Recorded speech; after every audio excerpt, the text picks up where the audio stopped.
কোন ডিপার্টমেন্টের ওরা? ইংলিশ। ও আচ্ছা। Hi, hello. আপনি আমাকে একটা অটোগ্রাফ দিবেন প্লিজ? অটোগ্রাফ? অটোগ্রাফ কেন? না মানে কালকে আপনার খেলা দেখে আমি পুরাই ফিদা, আর আমি আপনার অনেক বড় একটা ফ্যান। প্লিজ একটা অটোগ্রাফ। আমি এমন কেউ না যে কারোর আমার ফ্যান হয়ে যেতে হবে, তাই অটোগ্রাফ চেয়ে আমায় লজ্জা দিও না প্লিজ। যাও যাও, ক্লাসে যাও। এই চল চল চল। আরে অটোগ্রাফ দে না। আরে কি ভাবছো, যা ইচ্ছা তাই করবা? কি করবেন আপনি? কিছুই করতে পারবেন না। কারণ কারণ? কারণ আমি একটা মেয়ে, সিম্পল। ও আচ্ছা, এই ব্যাপার। এখন বুঝলাম। তাই এতক্ষণ তুমি বিরক্ত করতেছিলা কেন? এমনি না, মানে আমি জানতে চাচ্ছি আপনি আমার বাবাকে চিনেন কিভাবে? স্যারের কথা বলতেছো? স্যার তো আমার ফিজিক্স টিচার ছিল স্কুলে। ও আচ্ছা। কি আচ্ছা আচ্ছা? একটা প্রশ্ন করি। করো। আপনার নিশ্চয়ই অনেকগুলো গার্লফ্রেন্ড, তাই না? মানে এটা আবার কেমন প্রশ্ন? না মানে আপনি তো ভার্সিটিতে অনেক বেশি পপুলার, সো আপনার অনেকগুলো গার্লফ্রেন্ড থাকতেই পারে। আমি কাউকে ভালোবাসি না, ছোটবেলায় বুঝে গেছিলাম এসব ভালোবাসা আমার জন্য না। আর যদি বলতেই হয় আমার একমাত্র ভালোবাসা আমার ব্যাট। বেধাত্তারি থাকো তুমি।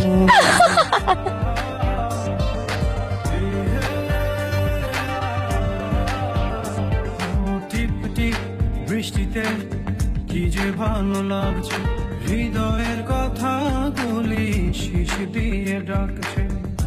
এমন সুর তুমি দিলে গো আমায়, কেড়ে নিতে পারবে না মরণ তো। আমার বাইক কই? তোর বাইক কই রাখছিলি? কই রাখছি মানে এখানেই তো রাখছিলাম আমার বাইক। কি বলিস? কলা ভবনের সামনে আরো 2টা বাইক চুরি হয়েছে আজকে। চুরি হয়েছে মানে? বাইক এখান থেকে কই যাবে?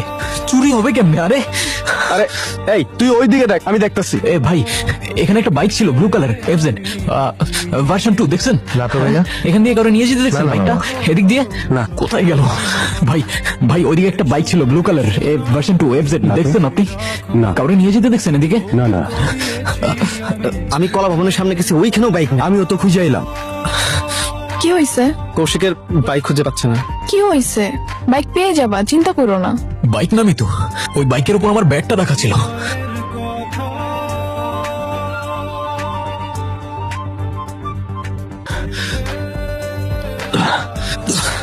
কি রে, আসতে বল কর। আসতে মানে?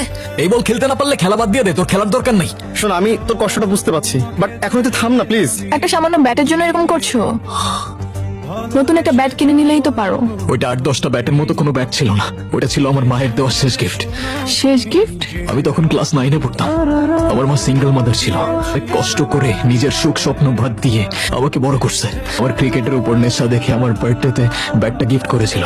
সেদিন ব্যাটটা আমার হাতে দিয়ে আমার দিকে তাকিয়ে বলেছিল, বাবা তুই